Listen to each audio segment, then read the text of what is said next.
अपनी गायकी को और बेहतर बनाने की चाहत है तो डेली रियाज से बेहतर कोई और तरीका नहीं है, ये तो सब जानते हैं। पर क्या घंटों बैठकर गाना ही काफी है या फिर इसमें कोई और राज छुपा है? चलिए आज इसी स्मार्ट तरीके को समझते हैं। ये एक बहुत ही कॉमन सवाल है ना? कि रोज रियाज तो कर रहे हैं पर आवाज में वो सुधार महसूस ही नहीं हो रहा। अगर आपके साथ भी कुछ ऐसा हो रहा है तो यकीन मानिए समस्या प्रैक्टिस में नहीं है, बल्कि प्रैक्टिस के तरीके में है। और देखिए, यही है आज की हमारी बातचीत का सबसे बड़ा पॉइंट। असल में ये इतना ज़रूरी नहीं कि कितने घंटे रियाज किया, ज़रूरी ये है कि उन घंटों में क्या और कैसे रियाज किया, क्योंकि असली बदलाव तो सही तकनीक से ही आता है। तो चलिए देखते हैं कि आज हम क्या क्या समझने वाले हैं। पहले बात करेंगे रियाज के सही तरीके की, फिर वार्म अप और बुनियाद पर आएंगे। उसके बाद देखेंगे कि स्किल और फ्लेक्सिबिलिटी कैसे बढ़ाई जाए, और आखिर में बात करेंगे उन आदतों की जो सुधार को टिकाऊ बनाती हैं। तो ठीक है, शुरू करते हैं पहले हिस्से से। समझते हैं कि एक असरदार रियाज का मतलब आखिर है क्या। ये सिर्फ गला साफ करने या गाने की बात नहीं है, ये एक स्मार्ट अप्रोच की बात है। ये लाइन देखिए, कितनी कितनी गहरी बात है इसमें। टैलेंट होना बहुत अच्छी बात है, पर जो चीज टैलेंट पर भी भारी पड़ती है वो है रोज की मेहनत, रोज का रियाज। गायकी में सच पूछिए तो यही कामयाबी का सबसे बड़ा मंत्र है।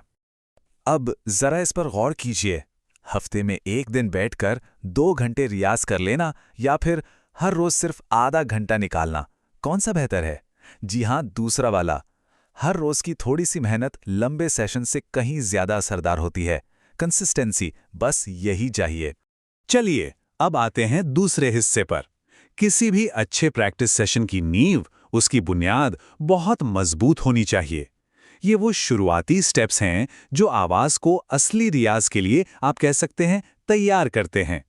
तो इसकी शुरुआत होती है 4 बहुत ही बेसिक स्टेप से। पहला, रोज का एक फिक्स टाइम। दूसरा, तानपुरे से शुरुआत। तीसरा, बेसिक सरगम का अभ्यास। और चौथा, अपनी सांसों पर कंट्रोल। चलिए एक एक करके इन्हें थोड़ा और गहराई से समझते हैं। शुरुआत हमेशा सा से होनी चाहिए, यानी अपने बेस नोट से। और इसके लिए तानपुरे से अच्छा दोस्त कोई नहीं, चाहे असली तानपुरा हो या फिर कोई मोबाइल ऐप, दोनों चलेंगे। इसका फायदा यह है कि यह आपको एक पक्का बेस नोट देता है जिसके सहारे बाकी के सारे सुर एकदम एकदम परफेक्ट लगते हैं। एक बात गांठ बांध लीजिए, कभी भी सीधे गाना गाना शुरू नहीं करना है। ये तो वैसी ही बात हो गई जैसे बिना वार्म अप किए जिम में वजन उठाना। तो पहले 10-15 मिनट अपनी आवाज को वार्म अप कीजिए। सारे गा मा को पहले धीरे धीरे गाइए, फिर स्पीड बढ़ाइए और फिर इसे उल्टा भी गाइए, मगरेसा। ये आवाज की स्ट्रेचिंग है, बहुत जरूरी।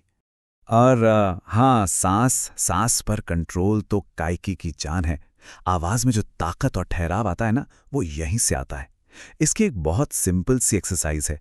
एक लंबा सा लगाइए और उसे करीब 10 से 20 सेकंड तक होल्ड करने की कोशिश कीजिए। इससे आवाज में ठहराव भी आएगा और गाने में दम भी लगेगा। अच्छा, तो वार्म अप हो गया। अब बारी है असली कसरत की। इस सेक्शन में हम देखेंगे कि आवाज में वो स्किल, वो फ्लेक्सिबिलिटी कैसे लाई जाए जो एक अच्छे सिंगर की पहचान होती है। अब आते हैं कोर एक्सरसाइज पर। इन्हें कहते हैं अलंकार। अलंकार मतलब गहना। ये सुरों के बहुत खूबसूरत पैटर्न होते हैं, जैसे सारेगामा, रेगामा, गमपा। इनको आप अपनी आवाज के लिए समझ लीजिए जिम्नास्टिक्स। ये आवाज को सिखाते हैं कि सुरों के बीच तेजी से और सफाई से कैसे घूमना है।